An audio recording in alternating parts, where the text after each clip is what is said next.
आणि आता घेऊया टॉप 9 बातम्यांचा वेगवान आढावा। आज लोकसभेमध्ये वक्फ बोर्डासंदर्भात विधेयक मांडलं जाणार आहे, त्याच्यावर चर्चा होणार आहे। त्या संदर्भातल्या टॉप 9 बातम्या बघूया।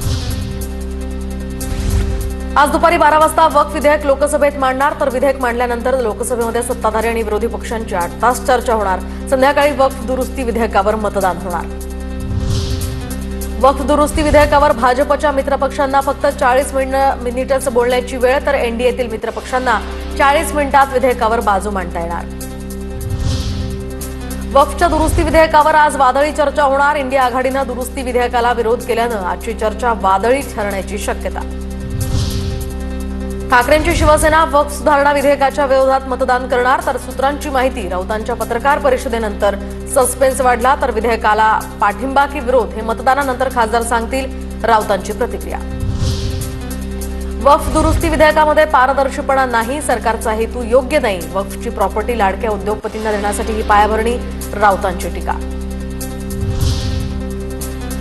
उद्धव ठाकरेंची सेना बाळासाहेबांचा विचार राखणार की राहुल गांधींच्या पावलावर पाऊल ठेवून तुष्टीकरण करणार हे बघूया।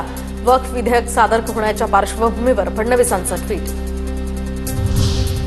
वक्फ सुधारणा विधेयक आणि हिंदुत्वाचा काही संबंध नाही, वक्फच्या संपत्तीवर कब्जा करता यावा यासाठी हे विधेयक, संजय राऊतांची टीका।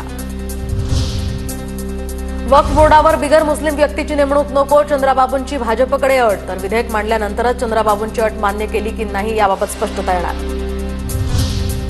मुस्लिम बहुल भागामध्ये आता महाराष्ट्र पोलीस अलर्ट मोडवर, तर कायदा आणि सुव्यवस्था राखण्यासाठी मुंबई पोलिसांची खबरदारी।